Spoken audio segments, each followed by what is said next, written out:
Iya, sebelumnya. Maksudnya sebelum saya kerja di Taiwan, jualan di pasar, Apa jualannya? jualan sayuran, Oh, terus terus jualan sayuran kan gimana ya, nyari dagangannya itu di apa, cari di petani-petani gitu kan. Terus nanti kalau udah di pasar kan dioper dagangan ke beda di beda ke beda. Jadi kan merasa gimana ya, capek kerja, namanya perempuan kan ngangkat-ngangkatin dagangan sebanyak itu kan capek. Terus saya berpikir kalau seandainya saya kerja dagang kayak gini terus ngurus anak kan, anak nanti kalau misalnya mau sekolah kuliah apa mau kayak temennya pengen kerja apa-apa kan nggak ada uang. Jadi kan berpikir saya mumpung masih ada kesempatan saya mau cari, mendingan aku mau nekat aja gitu. Nah sudah itu kan saya cari apa, cari sponsor ya, cari sponsor. dari mana sponsor tahunya? Sponsor tahunya dari mana? Sponsor tetangga sendiri. Oh, tetangga sendiri malah. Oh, iya. Terus Dan itu apa, kamu sama sponsor kalau keadaannya kayak gini itu kan katanya, sih kamu kan keadaannya kayak gini terus punya anak-anak nakal gitu kan. Anak nakal maunya minta apa-apa harus, ya namanya anak kecil kan nakal semua, pokoknya ya harus diturutin gitu kan. Ya udahlah saya nekat aja. Karena saya tuh gimana ya, ceritanya memang kalau mendalam sih gimana ya, orang tua kan udah meninggal semua, bapak mama udah nggak ada. Terus saya itu kan tulang punggung keluarga mas. Maksudnya tulang punggung keluarga itu kan dulunya kan orang tua saya masih hidupnya itu kan ya namanya orang miskin ya. Orang miskin kan serba kekurangan. Saudara saya itu kan 7, saya ada 7 saudara. Terus semua itu kan usahanya nggak ada. Jadi kan gimana, karena saya tuh biarpun masih kecil dulu memang banyak ketekatan gitu kan. Jadi saya itu kerja itu untuk ngurus adik-adik masih kecil-kecil gitu.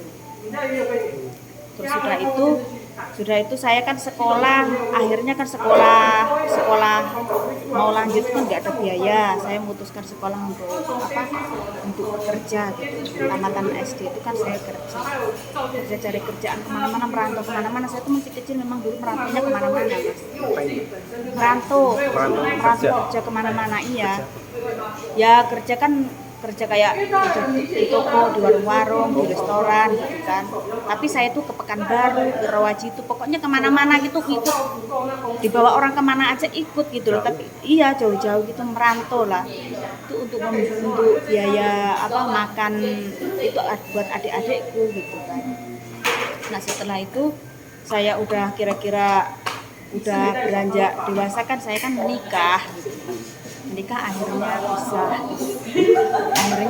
pisah cerai gitu loh. Oh, pisah cerai, bukan pisah meninggal ya? Enggak, pisah cerai. Tahun berapa itu? Itu masih dulu presidennya aja masih Megawati ya. Oh, 2000. Iya, masih. Enggak 2000, masih 1900 ya berapa, masih Pak Soeharto dulu, masih perang Mujahidin. Iya, masih. Setelah Pak Harto ya? Iya, masih. Masih kecil aku. Masih kecil, ya. Masih lama. Udah ini singkat cerita aja lah ya. Terus singkat cerita kan sudah itu saya kan menikah lagi, punyalah anak ini, anakku yang sekarang ini punya anak 1 kan perempuan. Yang dulu nggak punya anak. Terus nikah lagi punya anak 1 perempuan. Nah sekarang umurnya udah 17 tahun. Oh, udah gadis ya? Iya udah gadis. Terus, nah ini singkat cerita ya mas. Singkat cerita kan saya kerja di Indonesia tuh merasa udah nggak mampu gitu kan tenaganya ya, mau kerja apa gitu kan hasilnya pas-pasan aja gitu kan. Jadi saya memutuskan untuk kerja di Taiwan gitu kan. Itu keputusan sendiri? Keputusan sendiri untuk bekerja di Taiwan tanpa ada paksaan dari siapapun. Suami? Nggak ada.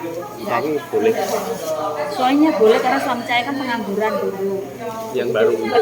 Iya pengangguran. Boleh itu suaminya? Boleh. Akhirnya kan saya kerja. Tahun 2013 saya mas. Oh, bareng Mbak Asya? Enggak, saya tahun 2013, nggak tahu dia tahun berapa. 19 aku. Oh, 2019. Baru 3 tahun aku. 2013 itu Mbak Kanti. Mbak itu. Aku paling ya. Baru sih. Ya. baru. Ya kalau aku angkatan tahun 2013 Baru proses. Ya. Itu aku masuklah ke penampungan PT Anton Bintan. Di mana itu? Anton Bintan tuh di Tangerang. Berapa lama Mbak? Aku di penampungan itu 5 bulan, Mas.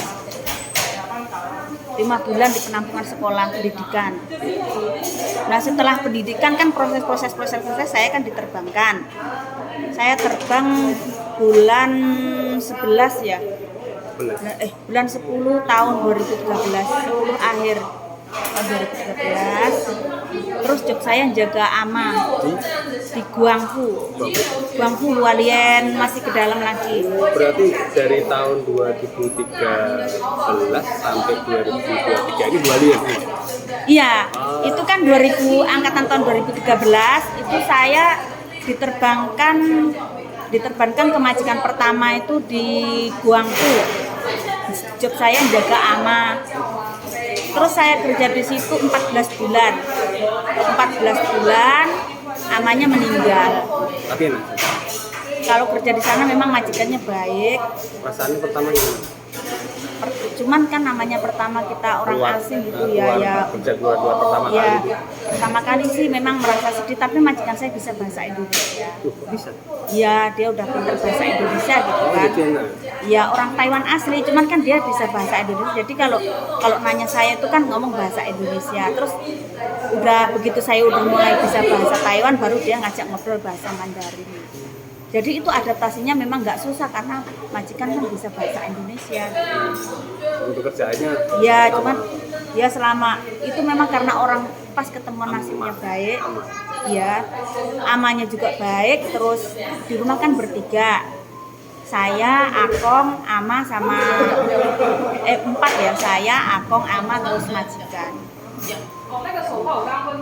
Itu setiap bulan saya sering dikasih pulsa sama majikan. Dikasih itu? Berarti? Iya, dikasih pulsa internet, makan sama majikan, terus iya bareng majikan.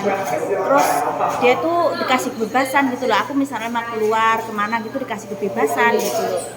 Maksudnya enggak kebebasan kita harus hura-hura main gitu, enggak. Maksudnya kalau keluar sama temen, enggak ada libur enggak. Tapi boleh. Cuma keluar kayak di taman, kumpul-kumpul temen gitu, beli-beli apa kesukaan gitu boleh. Iya, cuma kayak gitu.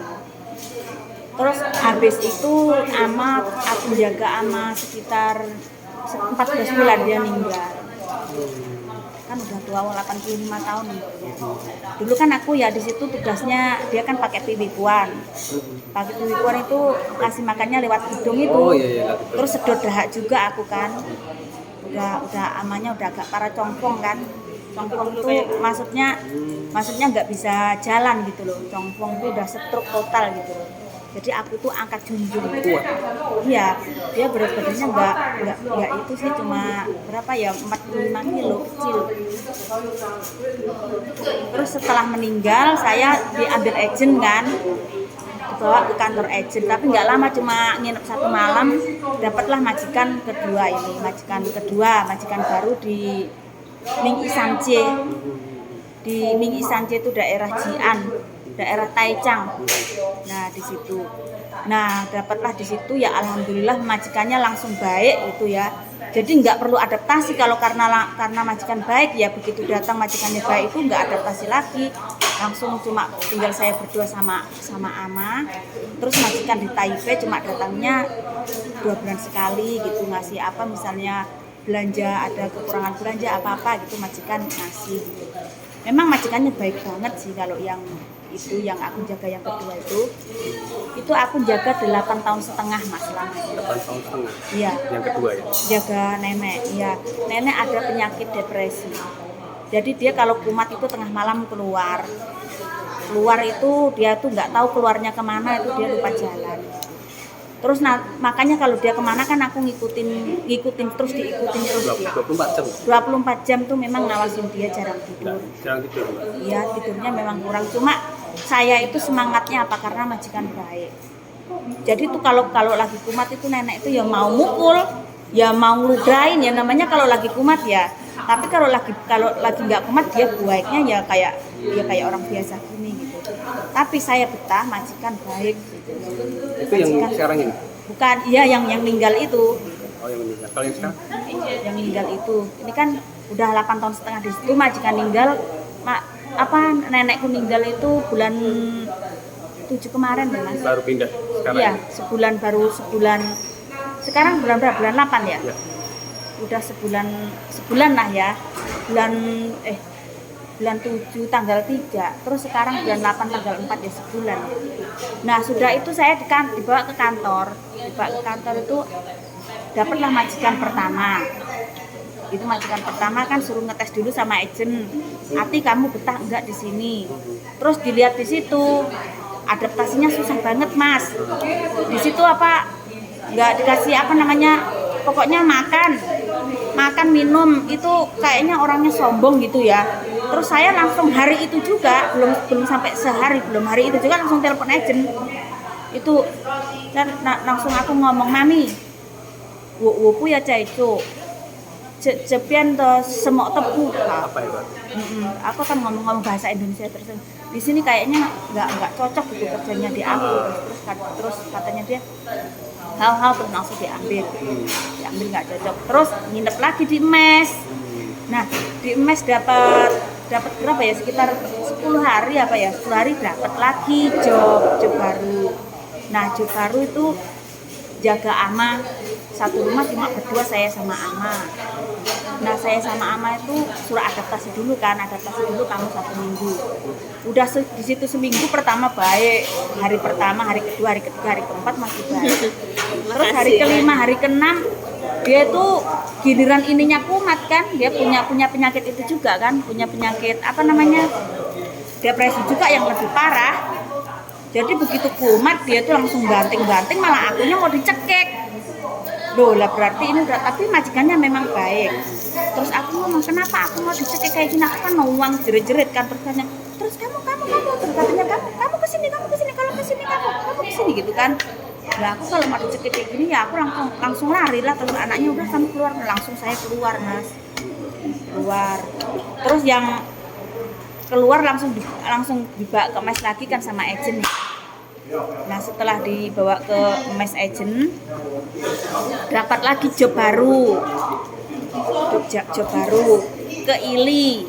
Nah setelah pergi ke Ili, di Ili itu suruh adaptasi juga kan, kamu adaptasi dulu selama 3 hari itu kira-kira kamu betah enggak. Selama 3 hari itu majikan baiknya luar biasa, terus yang dijaga juga neneknya baiknya luar biasa. Terus saya kan memutuskan oke lah udah baik, aku tanda tangan lah di situ.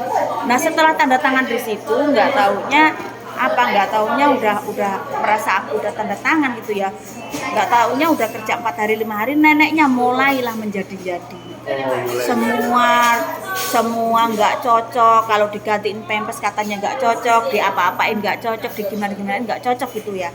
Nah cuma yang saya nggak betahin itu apa, udah neneknya cerewet, itu majikannya juga ngikutin. Jadi kalau orang tuanya ngadu, dia juga sama-sama ngadu gitu kan. Nah terus akhirnya kan dari situ saya kan memutuskan saya nggak mau kerja lagi, udah putus di situ gitu. Putus di situ. Iya. Gimana? Itu sebelum yang sekarang ya? Ya iya kemarin yang sekarang ini. Terus akhirnya kan saya dari Ili naik mobil sendiri. Dia kan ngusir saya neneknya.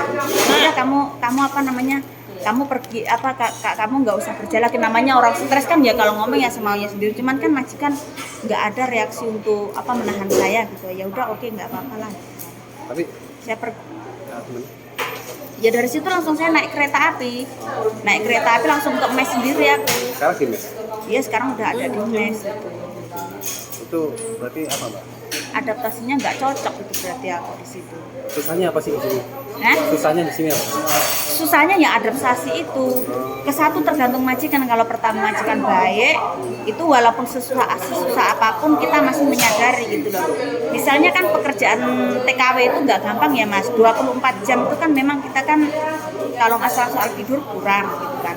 Tapi majikan harus kalau majikan kan harus menyadarinya kan kayak gini. Misalnya kan saya kerja semalaman kan nggak tidur, kan harus menyadari kamu kan nggak tidur, kamu istirahatlah, mau tidur. Jadi kalau misalnya orang tuanya ngoceh ngomong apa itu kan namanya orang stres ya, itu nggak usah dilayanin gitu kan. Terus dia tuh ngasih semangat, Ati kamu semangatlah di sini, sinku loh, maksudnya kan kayak gitu kan enak gitu ya. Tapi itu kan nggak ada reaksi apa-apa, malah katanya kalau neneknya lagi marah dia juga marah gitu. Nah berarti kan stres, akunya yang ikut stres, akunya yang ikut stres lah, pusing lah. Kalau stres itu gimana? Sambat sama siapa, Mbak? Sambat atau kan? Kayak aku kalau lagi Happy sama siapa? ya nggak ada curhat sama siapa, ya nangis terus, ya nangis sendiri lah mas. Jadi kalau kayak gini kan aku nggak pertanyaan, kan aku lapor agent terus langsung pergi sendiri aku ke kantor. Orang aku juga udah diizinin, katanya aku mau pergi, oke ya udah, oke langsung itulah, langsung bawa tas berangkat. Kalau selama kerja ini komunikasi sama keluarga? Kalau sama keluarga ya sama anak sih ya setiap hari sih komunikasi. Iya. Terus masalah keuangan gitu ya, keuangan sih ngirim duit anak ya nggak mesti sih, kadang-kadang 2 bulan sekali, sebulan sekali gitu. Cuman kan kalau aku ngirimnya banyak mas, karena anakku kan sekolahnya di Jakarta kan. Sekali kirim Pak?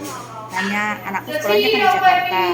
Aku sekali kirim itu kadang ya 15 juta itu 3 bulan sekali kirim. Kadang Udah kebutuhan sini sudah dicukupi dulu ya? Udah kalau aku kan yang dulu itu kan yang sama nenek 8 tahun setengah itu kan semua majikan, jadi kan gajiku 22 itu kan bersih maksudnya nggak dipotong apa-apa gitu loh, gaji bersih. Itu dikirim semua? Enggak, aku nabung di sini mas, jadi tak bagi separuh, yang 10.000 buat anak setiap bulan, yang 10.000 aku nabung di Taiwan sini. Buat udah apa ya Mbak, selama kerja di Taiwan udah bisa beli gitu? Ya aku semenjak di Taiwan ya alhamdulillah mas, memang aku angkatan pertama udah bisa di tanah ya, tapi di tanah ya? Di tanah 1,5 hektar, itu pekarangan itu kan 1,5 hektar. Terus angkatan yang kedua dapat juga 1,5 hektar, itu kan tanah angkatan kedua. Dari nabung di sini? Iya, nabung dari sini. Terus yang angkatan ketiga itu dapat pekarangan di Jakarta. Itu yang beli siapa? Saya. Maksudnya yang dipasrahin beli? Yang dipasrahin adik. Adik ya? Iya. Dikirim ke tempat adik? Iya, dikirim, tapi nabungnya di sini. Kalau misalnya uangku udah ngumpul banyak gitu kan, aku telepon tolong cariin pekarangan gitu. Terus uang dari sini langsung dikirim gitu loh mas. Misalnya harga tanah itu 100 juta, jadi uang dari sini langsung dikirim ke Indonesia gitu loh. Kan udah lama mbaknya. Aku kan nabungnya kayak gini, kayak apa namanya? Kayak ini loh. Sama. Kayak gini punya rekening di bank. Iya, di sini di pos ini kan dibuka sama majikan, dikasih rekening kayak gini. Terus ini kan ada incangnya gitu ya. Jadi nanti kalau ngambil uang kan langsung ada incangnya ini. Mbak Isa dikasih buat rekening nggak? Saya bulan kemarin itu pas gajian keempat itu aku minta ke majikan, ke penerjemah aku lah. Dibuat? Iya, aku bilang, Cek, aku tolong bukakan aku rekening bank Taiwan.